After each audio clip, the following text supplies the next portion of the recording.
এত বড় ক্ষমতা আপনাকে কেউ দেয়নি। আপনি ধরে রাখুন, এটা ওর শেষ বক্তব্য। আইন শেষ কথা বলে, কোন বাতিল আবাদ শেষ কথা বলে না। সময় এসেছে এই ধরনের লোককে সবক শেখানোর। আপনাকে আমি পরিষ্কার বলছি, আপনি দুর্বল মুখ্যমন্ত্রী পেয়ে যা খুশি করেছেন, যা খুশি বলেছেন। আমি আপনাকে বলে গেলাম, দুটো এফআইআর স্টার্ট করেছি। এত বড় ক্ষমতা আপনাকে কেউ দেয়নি। আপনি মুখে যেগুলো বলেছেন, আপনাকে আমি বলে গেলাম, মুসলিম ভোটকে কনসলিডেট করার জন্য আপনি এই খেলাটা খেলছেন। আপনি কান খুলে শুনে রাখুন, আপনাকে এইভাবে ধমক হুমকি, বেপরোয়া, লাগাম ছাড়া কথা বলতে দেব না, দেব না, দেব না। সন্দেশখালীতে একজন ছিল,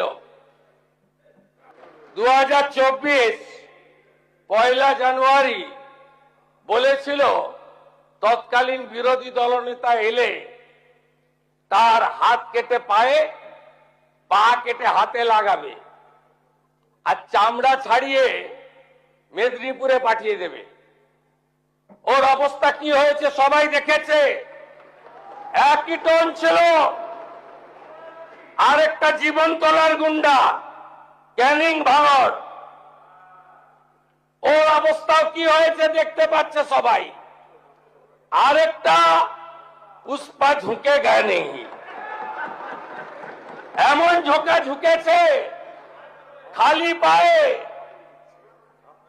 ছোট প্যান্ট পরে, কান ধরে উঠবস করতে করতে যাচ্ছে। আপনাকে আমি বলে গেলাম, পুলিশ তার ব্যবস্থা নেবে। আর আমি এক সপ্তাহ পরে মুর্শিদাবাদে যাচ্ছি। আমি প্রমাণ করে দেব ভারতবর্ষের সংবিধান, আইন শেষ কথা বলে, কোন বাতিল আবাদ শেষ কথা বলে না। আপনাকে সংযত হওয়ার, সতর্ক হওয়ার, এই ধরনের কথা প্রত্যাহার করার এবং ভবিষ্যতে এই ধরনের কথা বলার আগে 25 বার ভাবার হুঁশিয়ারি দিয়ে আমি সবাইকে আশ্বস্ত করছি। আপনারা ভাবছেন কেস হয়েছে, অ্যাকশন কবে হবে?